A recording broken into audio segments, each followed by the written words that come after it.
Namaste, beloveds. This is Mother with Wisdom, and today's show is going to be very deep. It is one that the ancestors have said that I must do. So, um, this show is about two words: judgment and discernment. And I'm going to give you the my ancient understanding of these two concepts, okay? And how these two words are really playing havoc with humanity at this time. Um, and I'm just going to go forward with it. Um, I want to start with what you see. What you see. You judge what you see.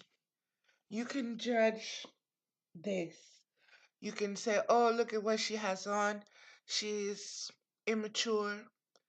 She's silly. She is whatever, based upon whatever judgments that you want to have upon me putting this hat upon my head. The other part is discernment.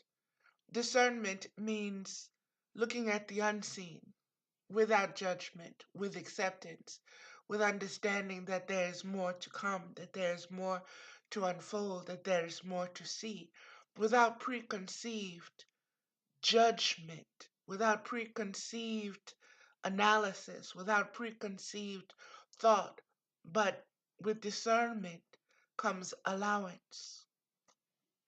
With discernment comes an acknowledging of the unlimitedness of being, of seeing, of knowing, of feeling, of thinking. Discernment is the universal language of wisdom. It is not judgment. Judgment is limiting. When you judge something, you judge it by your view, your standard, your limitations, your expectations, your feelings, your thought, your will. And by doing so, you restrict the understanding of what you're judging because you have now placed it in a box. You have now limited it to be something that you perceive. When you look at something with discernment, you allow it to reveal itself to you outside of your need to judge it, to label it, to put it in a box, to say if it's good or bad, if it's going to help or to hurt you, whether it's pretty or ugly. You separate yourself from that seat of judgment. That is a seat, that is a chair, that is a throne that your ego demands that you sit upon. Discernment is from inside. It comes. It is a way of glancing. It is a way of learning. Discernment is a way that infants learn. They discern. They don't judge. They discern. When you discern and you learn to use your discernment, it allows things to unfold because you understand that nothing is finite. Nothing is definite. Nothing really has a bottom line. Thus, it can change. Thus, it can become. Thus, it can evolve. And like I said, in the gift of these two words, I am really coming to a place of self-authority. Those who have followed me for a while, I'll go a little bit into this. No, I identify myself because of what my ancestors has given me as a jaguar woman. So when you see me put on this little hat, it has meaning for me. It has energy for me. It has strength and beauty for me. And with it on top of my head, I am drawing forth all that I know it to be in my own discernment, not my judgment of it. Not this is a man-made little hat, Valerie. Is it's fluff and it's silly, it's childish, it's blah blah blah blah blah blah. It is what I will it to be. It is what I will it to be. Okay? That is the stance of a goddess. That is a stance of one who can manifest. That is a stance of where I'm going to stand. Nothing is complete, beloveds. I am not complete in my knowledge. I am not complete in the revelations that I am to receive. I am not complete in the seeds that I am going to throw. I am growing and I am maturing and I am speaking from that place. And I am inviting you to find the ways that speak to you. There are many ways. No way is the only right way. That is judgment. That is not discernment. Discernment allows for the seen and the unseen to integrate, to interplay, to change, to grow, to know that there is no final stage because all is expression in motion, emotion, emoting, invoking, manifesting, ascending, becoming, past, present, and future all at the same time. That is discernment. That is not judgment based upon what happened when or what you worry about is going to happen in the future or you're so concerned about what is going to happen right now. Discernment is saying all is moving, all is well. I am well. I am discerning. I am observing. I am a watcher. I am seeing. I am seeking wisdom. I am growing. I am all knowing. This universe is mine. I am the universe. All is a reflection of me. I am a reflection of all. Beloveds, it's not an act. It's not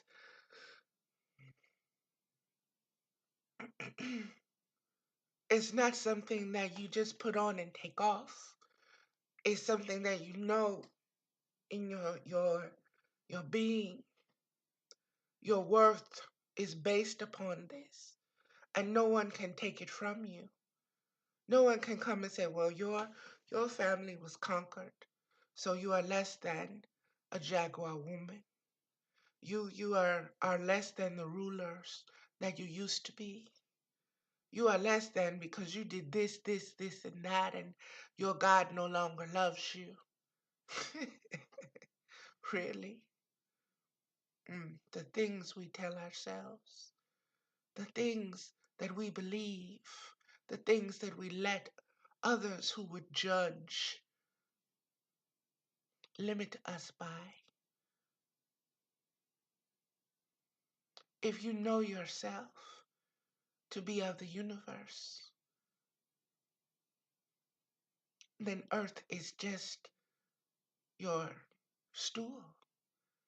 Earth is just your temporary house, just as this physical form is your temporary house for your spirit.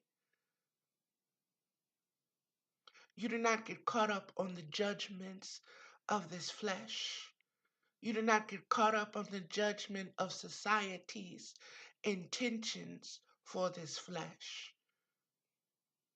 You understand universal will and universal law. And with your discernment, that is what you follow to the best of your abilities. No matter how many times you fall down, no matter how many times you fail, no matter how many times you succeed, there is no roof to success. You have not made it, no matter how much glitz and glamour and red carpets you have that roll out for you. We are all discerning who we are, where we are, why we are. It is empowering. It is what we need as souls. We come here as souls needing this. We leave here needing the same thing, being reborn, being reincarnated. There are reasons for it. Use your mind, use your heart, use your soul, seek. And don't let other people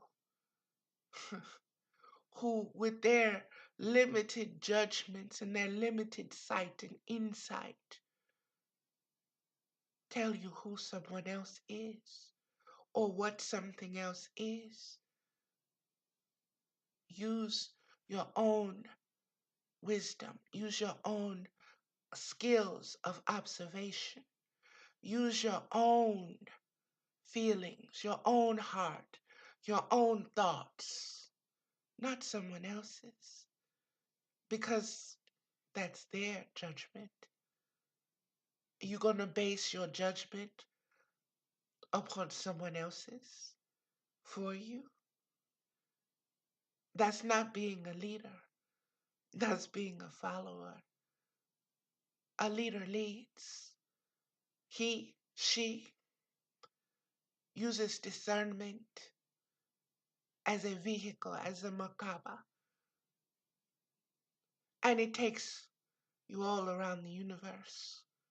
And it opens doors and doorways and vortexes and allows for the seen and the unseen to communicate with you, because there is no more illusion of separateness. There is only an openness, there is only a willingness to expand your conscious awareness.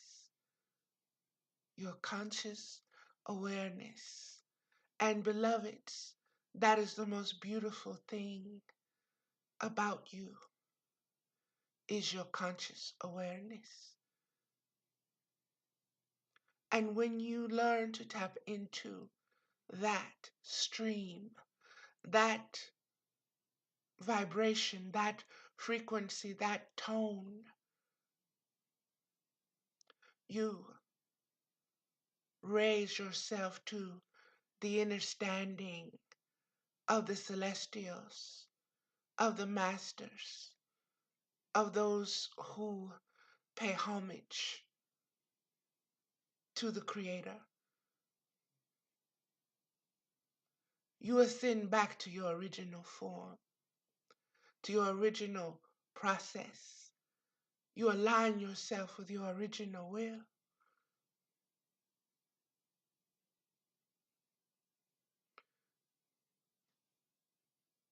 I want to also speak, I guess, on understanding why we need to judge, why judging has become such a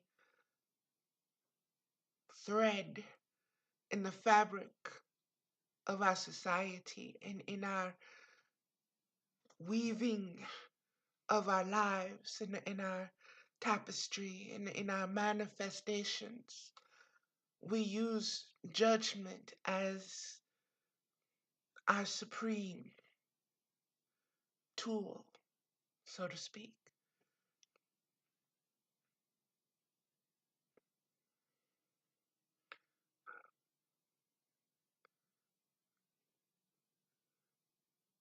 Judgment is just that. I want you to go back to the ancients, and I know I use the Bible a lot, but like I said, that is my foundation in this lifetime. So it is what it is. Um, and I want to go to the book of Judges, and I want you to understand what the judges and who the judges were and what their roles were. And beloveds, this goes back to the Ethiopian, Coptic, Egyptian understanding of the words, of the meaning of the words, of the source of the word, of the will and the intent of the word judge. This does not correlate to the understanding of the word that we have at this time. Judge, a judge, to judge something was a judge was a person of great discernment. A judge was a person of great insight, great wisdom, great ability to reason, a keen alignment with the divine will, a sense of impeccable justice and righteousness. These were the ones who were the judges. They could not be bought. They could not be bribed. They could not be influenced by anything outside of their own spirit, knowledge, wisdom, discernment, and will.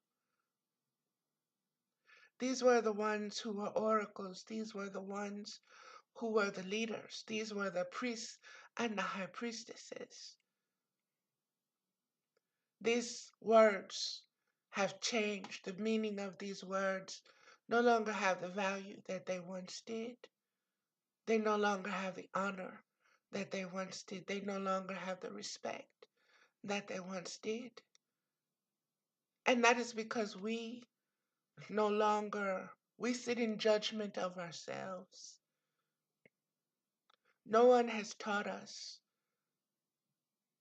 to allow ourselves to be the children that we are,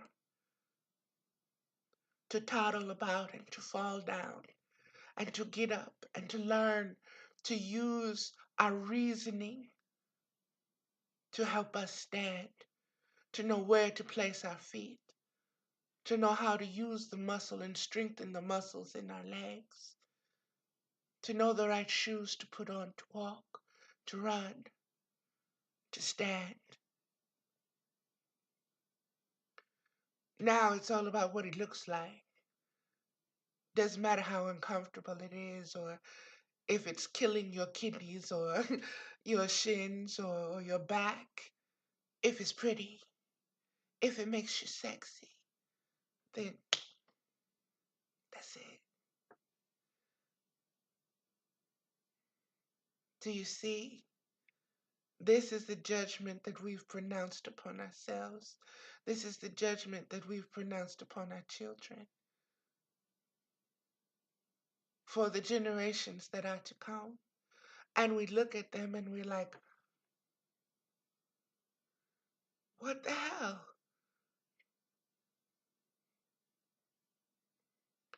It's because we have stopped being discerning.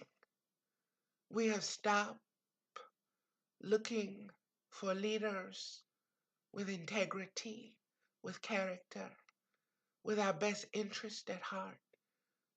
We want the most flashy. We want the Sauls, those who are taller and more handsome, not wiser, not more fair, not more just, not more discerning. No, no. We want who has the bling bling, and who has the charisma, and who has the charm, and who has that bad boy persona. Because these are the things that have been taught to us to judge and to value and to give our energy and frequency to. And we see this in the cliques. We see this in the way society separates and divides itself based upon what? Judgment. Self-judgment first, and then judging everyone else. Not discerning that we're all here at the same time for a reason. We're all breathing the same air, even though they're chemtrailing, putting all these chemicals in it.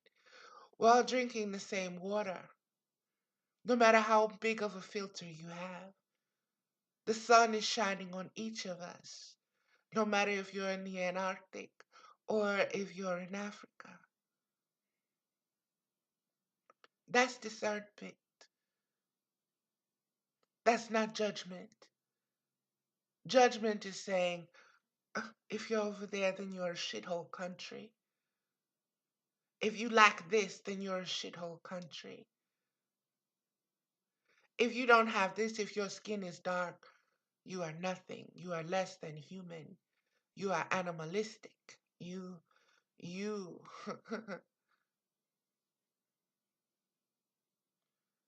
Fear is such a thing. Fear is such a thing that it will shut you down.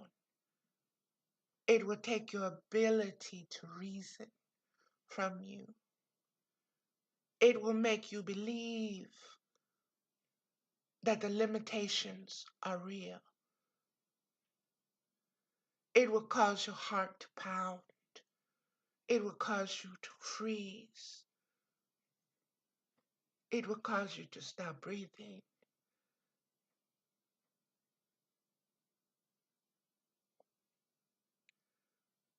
What you fear, you judge. You don't use discernment. If you use discernment, you would know. You would know who you are. You would know there is a seen presence and there is an unseen presence. You would know that you are protected at all times. You would know that everything that you go through, you will it. You allow it. You bring it to you as a lesson for your soul. And you would understand that this is the beauty of unconditional love and free will. It allows. It does not judge. It does not see the things that you are going through as, as suffering. We look at it that way. I'm suffering. Okay, then what do you need to do to not suffer? Manifest it. You are children of God. What is limiting you from making changes? Earthly laws, man's will.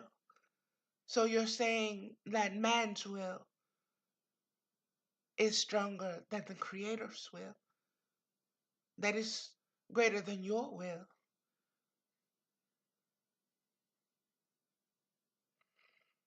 That you are limited in your being and in your knowingness.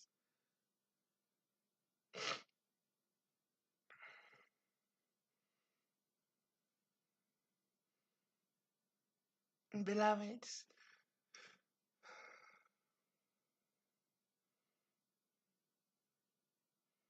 we have a long way to go. This is 2018, which is an 11 year. We are at a new beginning stage. We are at a stage where the heavens are opening up to us, showering us with the ancient wisdom that once was. Again, all we have to do is discern the knowledge that is being disseminated, discern it in the signs and the symbols, in the words that are being used, in the judgments that are happening and taking place. Be aware of your own cycle and season. Learn when to invest in yourself. Learn when to say, that's enough, and be still. Learn when to say, I'm starving, feed me spiritually. Learn where to go. Learn and discern the need for revelations, the need for you to be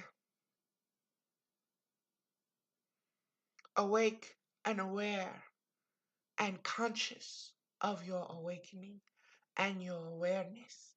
Be mindful is the word that I keep hearing in my head. Be mindful, be mindful.